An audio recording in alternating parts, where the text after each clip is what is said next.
gamit na dahilan para ilihis.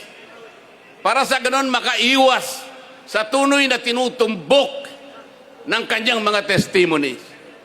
Ganito po ang ginagawa nila para sa ganon ay sagkaan ang transparency.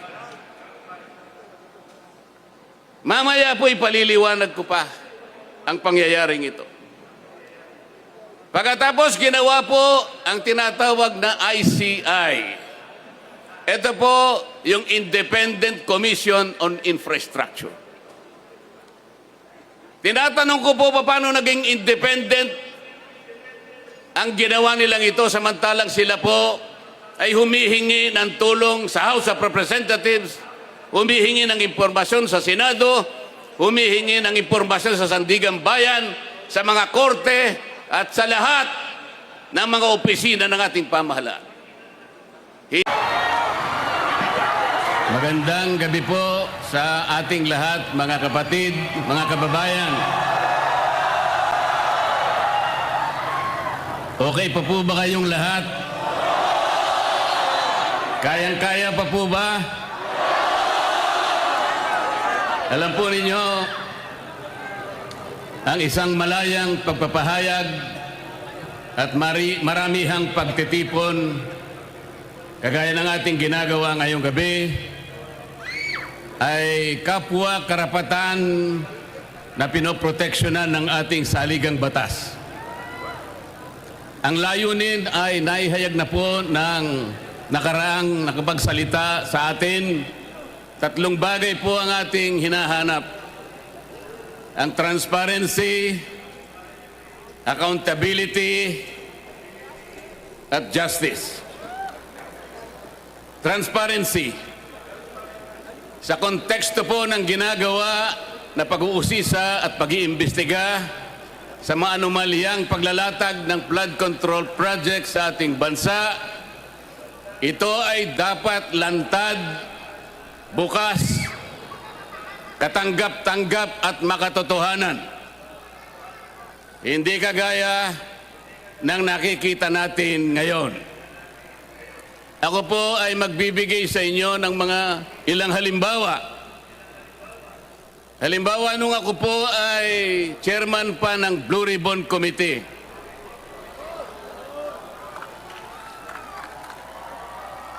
Ipinasya ko po na gamitin natin yung batas na nauukol sa Witness Protection Program dahil po napakahirap talagang magturo, maglantad, tumukoy, lalong-lalo na yung mga mastermind ng kawalang hiyang ito.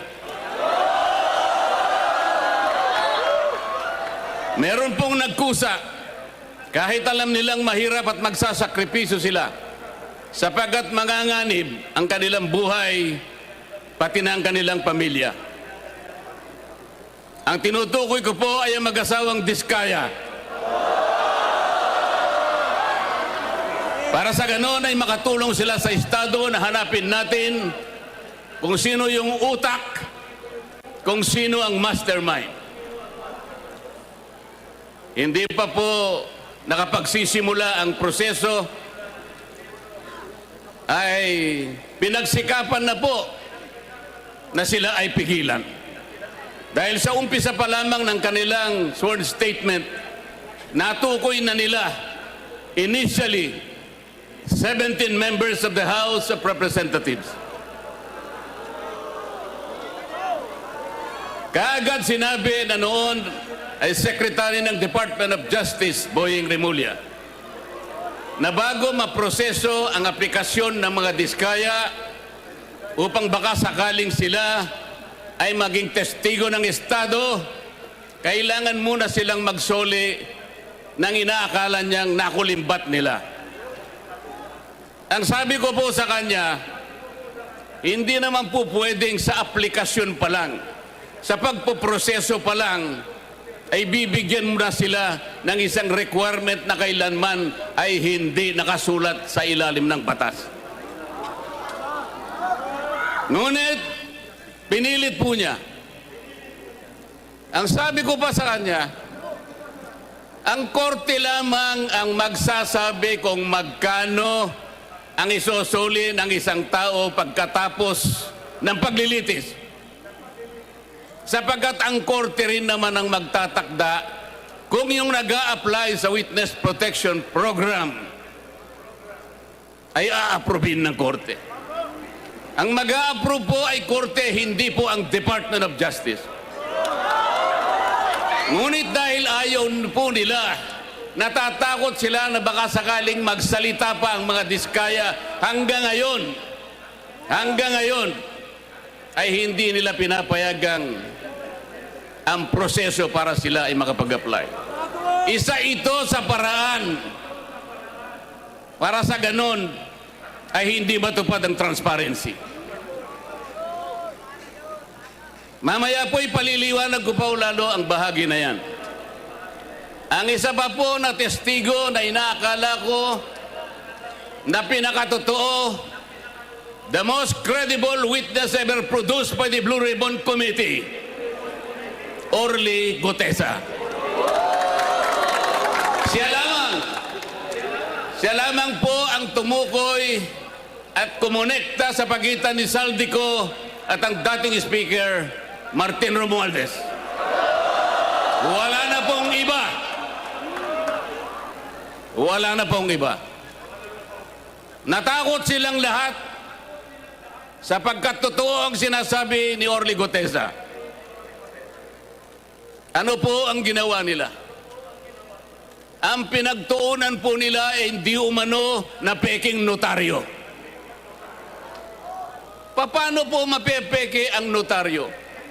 Tayo pong lahat, saksi sa umiiral na mga pangyayari sa pagnonotaryo. Pumunta kayo sa malapit na City Hall, makikita nyo ang nakalinyang mga notary publics. Meron po bang nagpapanotaryo sa inyo na bago siya umalis, ay babalikan niya kung sino man yung notaryo at itatanong niya, Sir, Madam, pasensya na po, ngunit gusto ko lang matiyak kung kayo po talaga ang pumirma sa dokumentong ito. Meron po bang gumagawa noon? Yun po ang kanilang ginagamit na dahilan para ilihis. Para sa ganon makaiwas sa tunay na tinutumbok ng kanyang mga testimonies. Ganito po ang ginagawa nila para sa ganon ay sagkaan ang transparency. Mamaya po ipaliliwanag ko pa ang pangyayaring ito. Pagkatapos ginawa po ang tinatawag na ICI. Ito po yung Independent Commission on Infrastructure.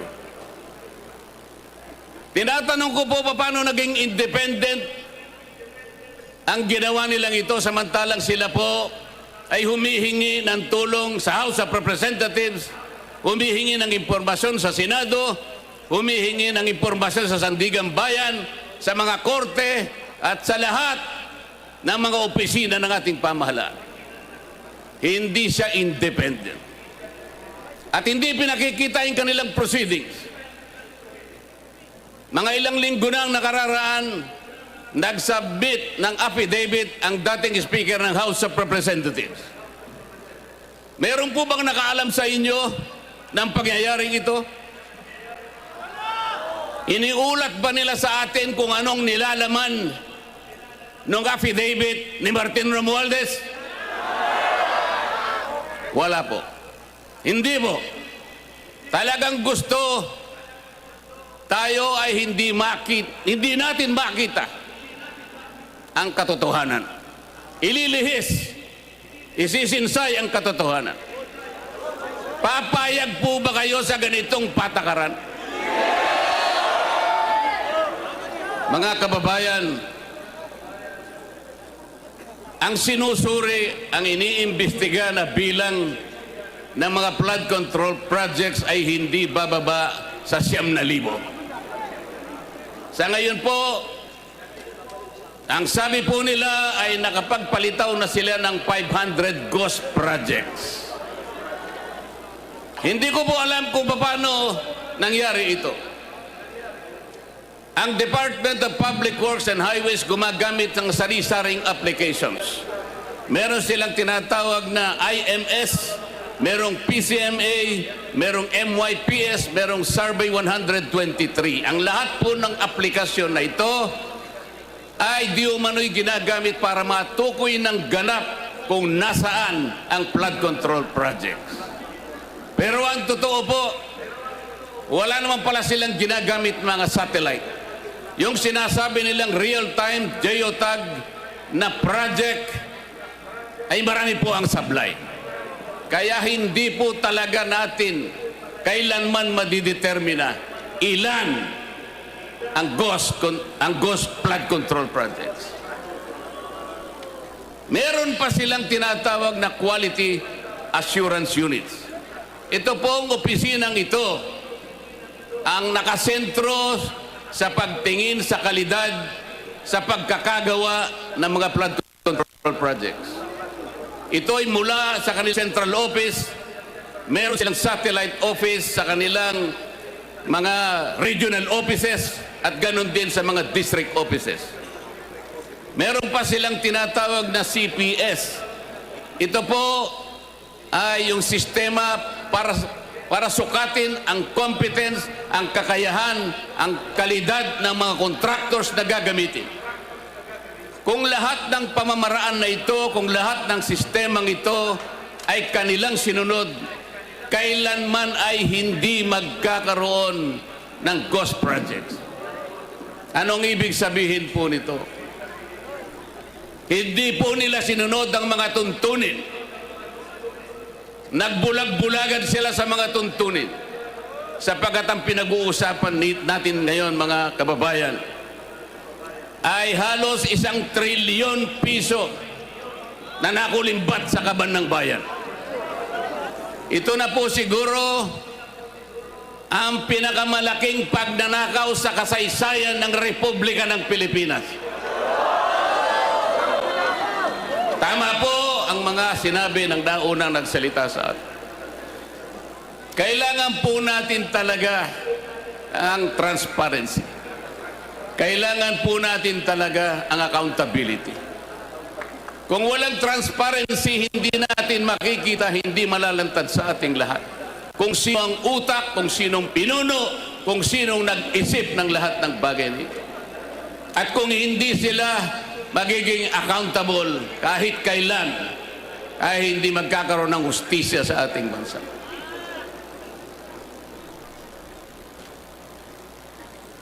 Ang graft and corruption po sa ating bansa, sa pag-iestima ng ilang nag-aral, ito po ay nagre-represent ng halos 30% sa ating national budget. Kung ang ating national budget ay mahigit na 6 na trilyong piso, kayo na po ang kumuwenta kung ilan ang nawawala sa kaban ng bayan. Sa DPWH lamang po, sa budget lamang po ng isang ahensyang ito, 1 trilyon po ang nadadagdag. Ito'y nakita po namin sa initial findings namin nung ako pa po ang chairman ng Blue Ribbon Committee. Dinadagdagan nila kung ano yung ceiling na binigay ng Department of Budget and Management. Meron silang tinatawag na allocables, meron silang tinatawag na leadership, meron silang tinatawag na unprogrammed funds, at meron pang dagdag pagkatapos na magkaroon ng bicameral conference. Kapag tinotal natin ang lahat ng ito, hindi bababa sa 1 trilyong piso, katumbas ng 15% ng ating national budget. Ganyan po kalawak, ganyan katalamak, ganyan ang magnitude ng nakawan sa kaban ng bayan. Mga kababayan, papayagan po ba natin ito? Papayagan po ba natin ito?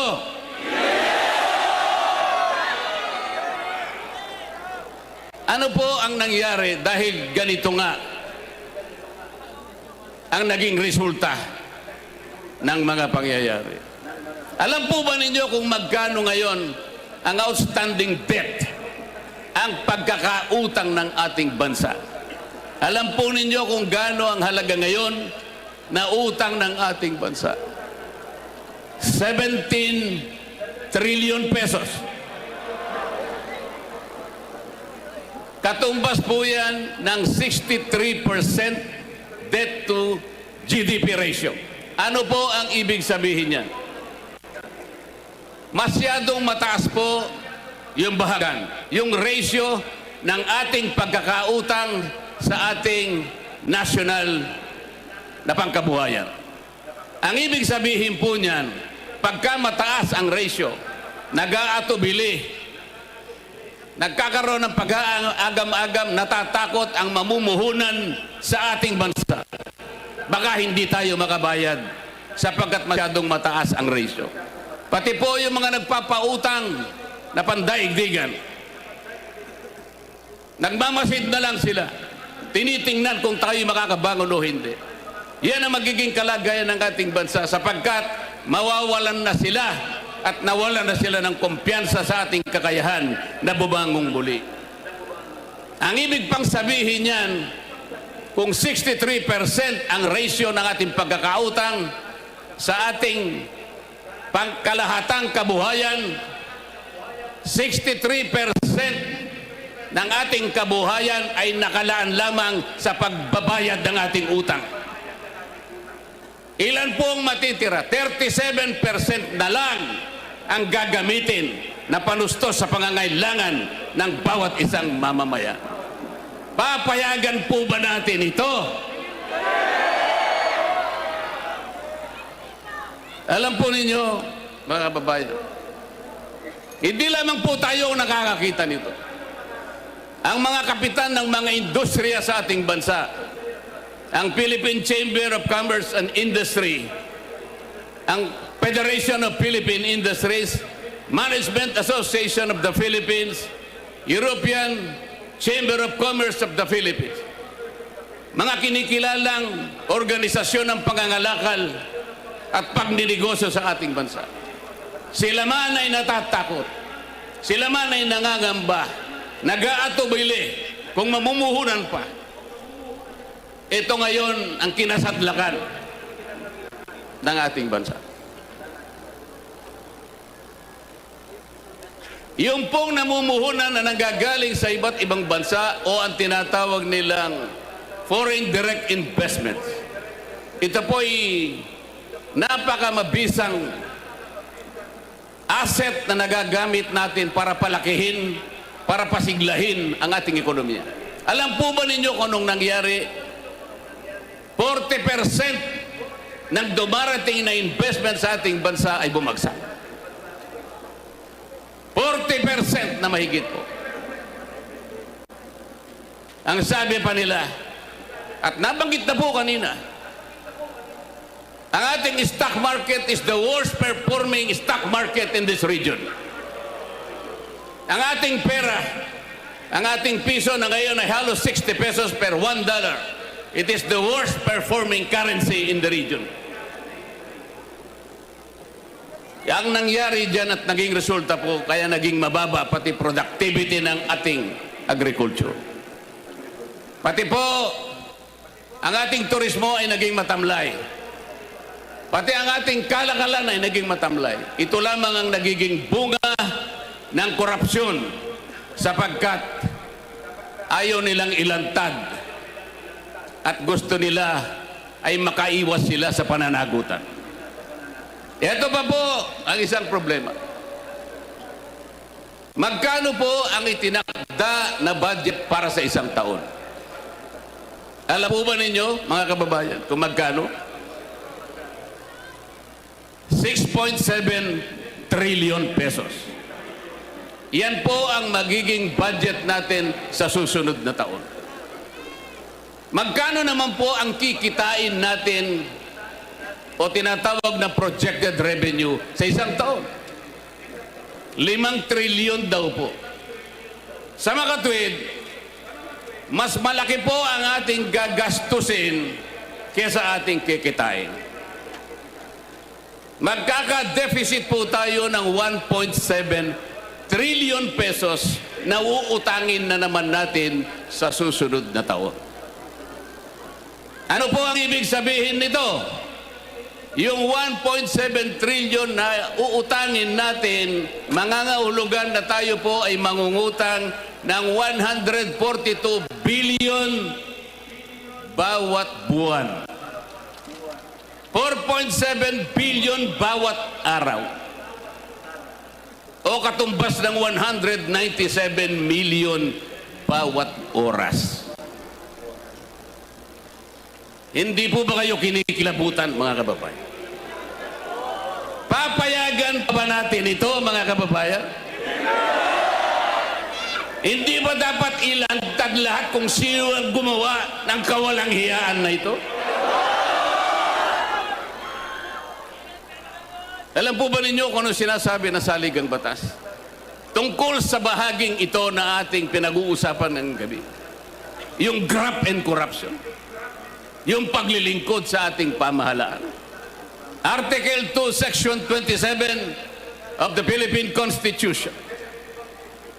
The state shall maintain honesty and integrity in the public service and take positive and effective measures against graft and corruption.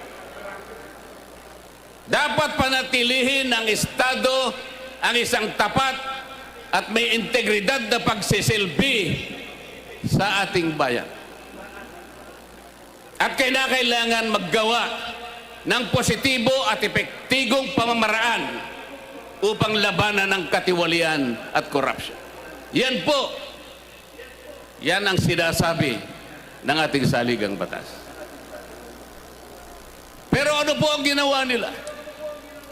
Para lang mapagtakpan ang mga nagkasala, para makaiwas sa accountability, para hindi ilantad, para ganon ay mawala ang transparency. Ano po ang ginawa ng dating Secretary of the Department of Justice, ngayon po ay Ombudsman, Boying Remulla, nung tinanong siya sa Kongreso na paminsan-minsan ay kailangan nating baluktutin ang batas para sumaya ang tao. Tinanong siya kung totoo at tama ang sinabi. Ang sagot niya, yes sir. Siya po ang Secretary of the Department of Justice na ngayon ay Ombudsman. Yung kanyang Prosecutor General, kamakailan lang ay dumalo sa aming pagtitipon sa Blue Ribbon Committee. Doon ay pinilit na naman nila na yung restitution, yung pagsusoli muna ay kailangan gawin ng sino man na gustong mag-apply sa ilalim ng Witness Protection Program. Isipin po ninyo, kahit wala sa tuntunin, kahit hindi requirement ng batas, ipipilit nila, mabaluktot lang ang batas. Kayo po ba, kapag pumunta kayo sa isang restaurant, ang unang pupunta sa inyo ay yung waiter, ibibigay yung menu. Doon ay makakapamili kayo kung anong gusto ninyong kainin. Halimbawa po, ay pinili ninyo na iluto para sa inyo ay paksiw. Paksiw na bangus, halimbawa. Pagkatapos na maibigay nyo sa kanya ang inyong kagustuhan, bigla niya kayong binulungan. Sir, madam, bago ko po iluto ang inyong hiniling na paksiw, ay kinakailangang pumayag kayo na yun ay lalagyan ko ng toyo. Papayag ba kayo? Ang hiniling ninyo paksiw eh. Ang gusto ng Prosecutor General, kahit wala sa batas, ilalagay niya bilang isang requirement para lamang hindi mag-qualify yung tao na gustong tulungan ng gobyerno para usigin kung sino yung nagkasala. Yun po ba'y transparent? Transparent po ba yun? Pa-English pa siya. Akala niya siguro hindi nyo naiintindihan yung English niya kahit convoluted ang kanyang paliwanag. Ang totoo niya, mas marami pa sa inyo mas marunong mag-English kaysa sa kanya.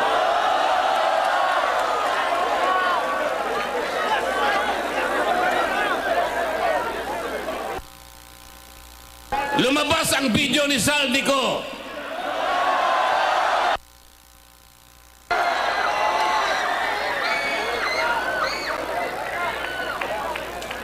Ano sabi? Ano sabi nila? AI yan.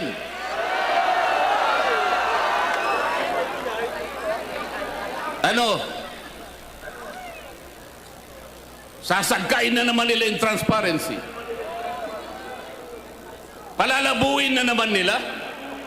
Para sa ganon, yung accountability ay hindi natin may pipilit. AI ba yun? Yung AI walang anino eh. Nakikita ko yung anino ni Saldico.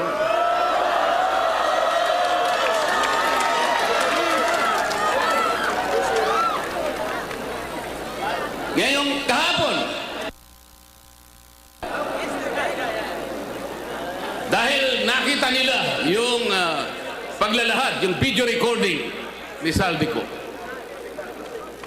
na sinasabi nilang AI. Paano magiging AI? Ito'y unang lumabas sa official page ni Saldico mismo.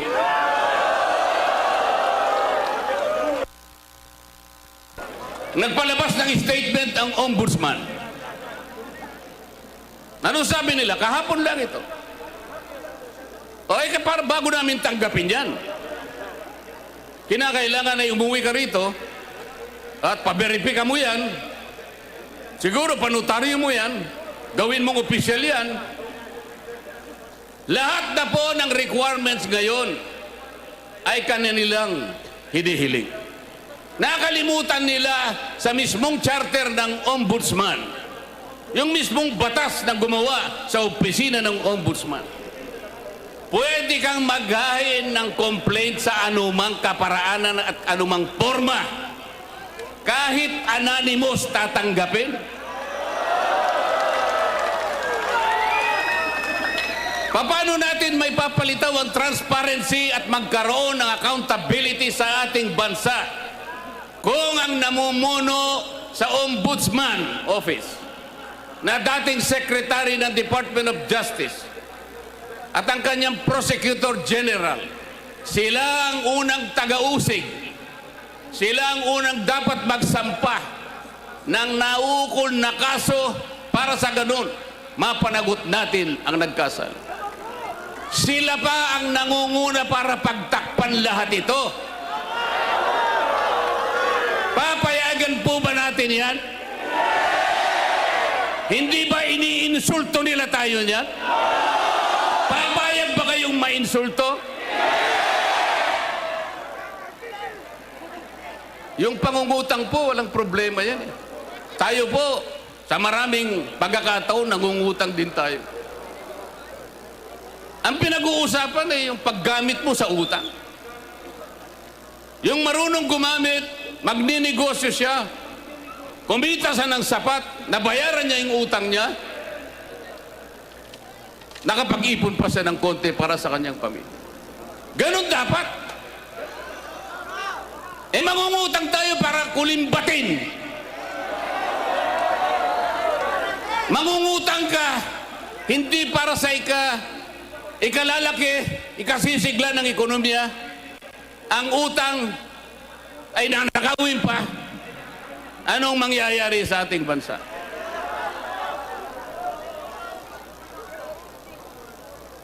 Mga kababayan, naalala ko po si Isaac sa panahon ng bayang Israel. Noong panahon ni Isaac, ang daming nainggit sa kanya. Gumagawa siya ng mga balon, naguhukay ng mga balon. Yung mga kalaban niya, mga Pilisteo, inggit na inggit sa kanya sapagkat nakatutulong siya sa mga komunidad. Lahat ng mga balon na kanyang hinuhukay, tinatapunan nila ng dumi. Pero hindi nabagabag si Isaac. Hindi siya tumigil. Alam niya ang kanyang misyon. Alam niya ang kanyang pupuntahan. Marami sa atin ang kagaya ni Isaac, mga kababayan. Si Isaac hindi niya pinatos ang mga duming ipinupukol sa kanya. Ang mga duming itinatapon sa mga balon na kanyang ginagawa. Ayaw niya nang pansinin. Katulad kanina na sinabi ng isang nagsalita sa ating harapan. Pati pala itong ginagawa natin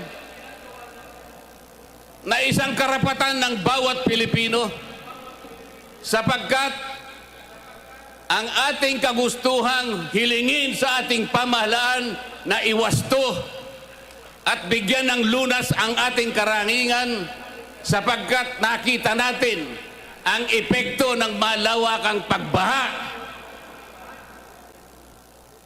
Ito po ay protektado ng saligang batas. Kaya kailangan po nating bantayan. Kailangan paulit-ulit kung kinakailangan nating ipaalala sa ating pamahalaan na ang transparency at pananagutan ay ito lamang ang tanging dahilan para tayo'y magkamit ng katarungan. At ang katarungang ito ay siyang magdadala ng biyaya ng demokrasya na ating pagsasaluhan bilang isang bansa. Salamat po sa inyong pagkakaisa. Salamat po sa inyong pakikiisa sa ating pamamahala. Mabuhay po